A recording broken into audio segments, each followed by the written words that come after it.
في البداية لو نتحدث عن ميدان التحرير وما حدث والأخبار التي تأتي من هناك. ميدان التحرير ايه يا استاذ؟ انا دلوقتي مستخبيه في بيت ناس ما اعرفهمش وجرينا كلنا. انا بكلم حضرتك دلوقتي وانا مصدومه صدمه عمري، ولا عمري في حياتي في اوحش كوابيس عمري كنت اتخيل ابدا ان الجيش المصري يمد ايده علينا ويضربنا بالعصيان الكهربائيه والكعب البندقيه وناس تقع على الارض يقوم يديها بالشلاليت وكميه المصابين قد ايه راحوا كلهم القصر العيني واعتقل ناس واعتقل. انا ما اعرفش عدد كبير من المعتقلين، ما اعرفش منهم غير الشاذلي وغزالي حرب، وما اعرفش بقيه الاسماء مش عارفه قد ايه، والمعتقلين قد ايه مش عارفه ايه. كلمت ناس مش عارفين نحصرهم، وفي ناس المصابين كمان مش عارفين نحصرهم. انا مش مصدقه نفسي، انا مش مصدقه نفسي. ده الجيش المصري ليه ليه ليه؟ ايه السبب؟ ايه السبب؟ ما حدش يقول لي عشان حظر التجول. حظر التجول كان بيبتدي من الساعه 6 ايام من الرئيس المخلوع، وكان بيسيبنا ان احنا نتظاهر، واحنا ما عملناش حاجه. احنا متظاهرين سلميين قاعدين قدام. انا كنت من مجلس الشعب، في ناس كانت في التحرير. انا عايز اقول لحضرتك ان جالنا اخبار من التحرير من الشرطه العسكريه وان الجيش ضرب الناس واعتقلهم. ما صدقناش وفضلنا قاعدين. وانا قلت، انا رحت لضابط الجيش وقلت له انا عارفه الجيش بتاعنا وانتم مش ممكن تاذونا. انا مش مصدقه نفسي. انا مش يعني انا مش عارفه اقول لحضرتك ايه. انا مش طيب مصدقه اللي حصل برأيك ده. يعني ماذا يمكن أن يكون سبب هذا التصعيد وهذا الفعل من قبل الجيش؟ اسالهم. انا فجأة لقيت امن الدولة بينشط تاني. وحضرتك زي ما حضرتك شفت كده الفيديو بتاع الراجل امن الدولة بيتكلم من موقع قوة. واحنا كنا نازلين النهارده عشان نقول اقالة حقوق. المحاور الاساسية لنزولنا ان احنا عايزين نقيل حكومة شفيق، خاصة بعد ما وزير الداخلية محمود وجدي برأ كل افراد الشرطة من جرائمهم، وقال انه الاربعاء الداني ده كان مجموعة من الفلاحين اندسوا وسط المتظاهرين واتهمنا احنا. رجعوا اللي نغمت ان هم يسيبونا احنا تاني. فاحنا نزلنا عشان خاطر اقاله حكومه شفيق، وعشان خاطر ان هم يحلوا امن الدوله، لان امن الدوله ارتكب 4 حوادث طائفيه في وقت واحد. في يوم امن الدوله قتل قس وحرض مجموعه من بلطجيته على ان هم يتهجموا على كنيسه، وحرق بيوت بهائيين. في يوم بعديه عمل مشكله اللي هي المشكله بتاعت الدير دي، السبب فيها امن الدوله. والراهب نفسه هو اللي قال امن الدوله خلانا نبني عشان خاطر نحمي نفسنا، وهو اللي راح بلغ علينا، وهو اللي تسبب في المواجهه ما بين الدير وما بين الجيش. فاحنا كنا بنطالب بحل امن الدوله، فوجئنا ان امن الدوله بينشط وبيعمل فتن طائفيه. احنا كنا نازلين في مظاهره سلميه. دي اول مره الجيش يمد ايده علينا.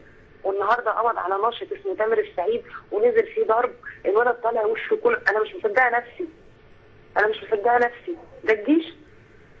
احنا كنا قاعدين قدام مجلس الشعب بنقول لاخر لحظه قاعدين قدام لاخر لحظه، وهم بيبعتوا لنا يقولوا لنا احنا بنتضرب في التحرير، عمالين نقول الجيش والشعب ايد واحده. كردنونا والله العظيم زي ما بقول لك، عملوا لنا كردون حوالينا والناس بتهتف لسه الجيش والشعب ايد واحده، مش مصدقين نفسنا. وفجاه فوجئنا بضرب. قعدنا نجري لان احنا مش هنروح. على فكره يعني احنا امن الدوله كان بيضربنا بالرصاص المطاطي، مش بكعب البندقيه ولا بالعصيان الكهربائيه. كان بيضربنا بالرصاص المطاطي والقنابل. ما كناش بنجري، كنا بنقف قدامه. بس احنا ما جريناش. احنا ما نقدرش نقف قدام الجيش المصري، ما نقدرش. مش عشان خايفين منه، عشان مش مصدقين نفسنا. احنا لو بنخاف كنا خفنا من الامن. طيب وما هو موقفكم بعد ذلك نورة؟ انا مش مصدقه برضه لحد. انا عايزه تفسير من الجيش. مش عارفه اقول لك تفسير ايه. انا عايزه اعتذار فوري من الجيش. عايزه اعتذار فوري من الجيش، وكل اللي مد ايده على مصري يتعاقب. كل ضابط جيش مد ايده على مصري يتعاقب. احنا ما ماتش مننا كل الشهداء دول عشان نتهان تاني ونتضرب تاني. محدش يمد ايده على المصري تاني، ومحدش يهنا تاني، ومحدش يضربنا تاني ابدا، ومش هنقبلها، ومش هنقبلها من اي حد. هل هناك قنوات اتصال بينكم وبين الجيش او مسؤولي المجلس الاعلى؟ والله شادي الغزالي حرب عضو في الائتلاف في ثورة الشباب، وبينهم اتصال مع الجيش، مع ذلك اعتقل. انا ما اعرفش هيعملوا ايه، انا ما اعرفش. انا بص، يعني حضرتك بتسالني هناويين نعمل ايه؟ انا اللي متاكده منه ان انا مش ناوي ارجع بيتنا تاني لحد ما شفيق يتشال، ولحد ما كل مطالبنا تتحقق. انا النهارده كنت بقترح بقول لو احنا النهارده نخلص الاعتصام ده ونعمل جدول زمني ونقعد بقى خلاص ما نعملش مظاهرات تاني لحد ما الجيش ينفذ مطالبنا، ونعمل ديدلاين اليوم اللي يجي، يعني مثلا نفوت 3 جمع ورابع جمعه لو ما اتحققتش طلبتنا ننزل. لا انا اسفه، انا اسفه بعد الاهانه اللي حصلت لنا دي. انا مش مصدقه، انا مش مصدقه. امال مين لينا؟ مين بقى دلوقتي؟ لينا مين؟ نعم، يعني هل تتوقعون مبررات ما من الجيش؟ انا مش عامله مبررات ايه؟ مبررات ايه؟ مبررات ان هو انه ضابط جيش مصري يضرب مصري واقع على الارض بالشلاليت؟ في مبرر لده؟ في مبرر لضابط جيش مصري؟ طيب كانت هناك شهادات تتحدث عن ملثمين في ميدان التحرير، يعني هل يعني قد يشير ذلك إلى تدخل بعض قوات الأمن مثلا؟ أنا سمعت إن في قوات أمن دخلت ميدان التحرير، بس عندنا إحنا عند المجلس كانوا كلهم في جيش، شرطة عسكرية وجيش.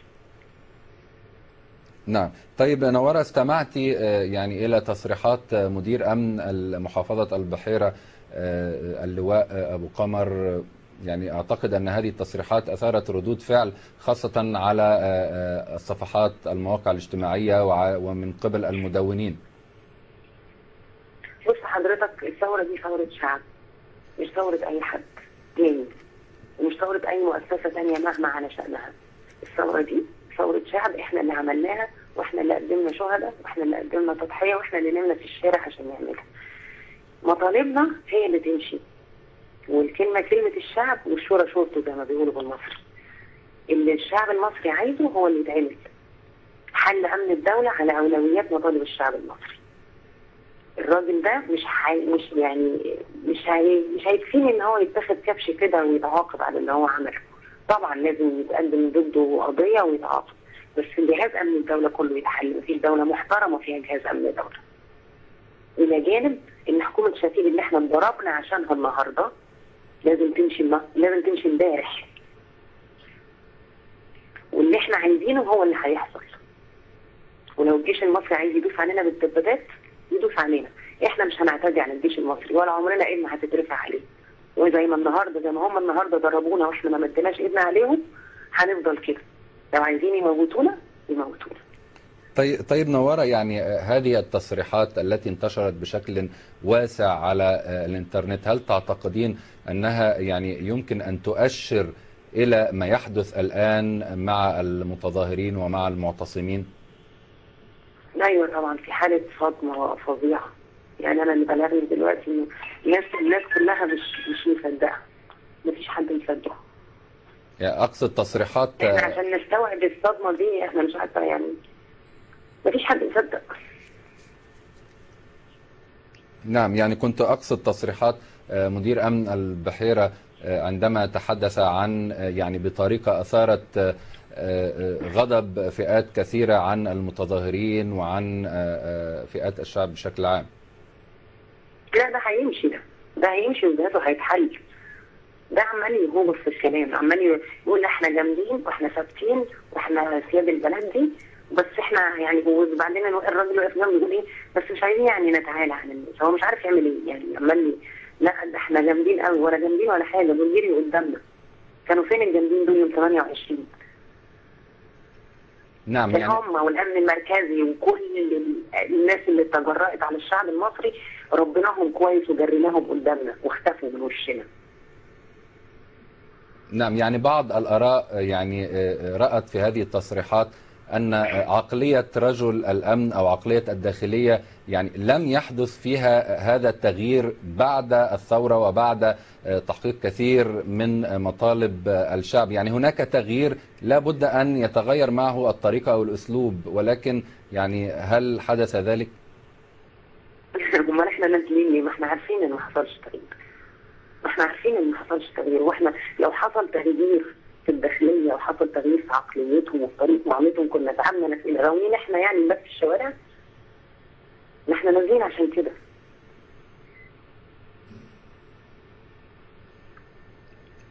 نعم منورة، يعني قبل أن يعني أختم معك هذا اللقاء، يعني لو تطلعينا عن النية، يعني ماذا تنوون وأنت أعتقد من قيادات الشباب الثوار؟ حضرتك انا مش قيادات، هي دي ثوره شعبيه والشعب هيحمي ثورته لاخر لحظه. لاخر لحظه احنا هنحمي ثورتنا في حمايه مريبه لشفيق ولحكومته، وشفيق بيدين الولاء لمبارك. واحنا فعلا فعلا بدايه من هذه اللحظه بنشك ان احنا انضحك علينا، وان مبارك فعلا بيحكم زي ما هيكل قال من شرم الشيخ. واحنا مش يعني عيب قوي لما يضحك علينا، عيب قوي. مش احنا، وهندافع عن ثورتنا وهنستمر. شكرا لك نوارة نجم، كنت معنا من القاهرة. إذن معنا الآن محمد سلامة من ميدان التحرير.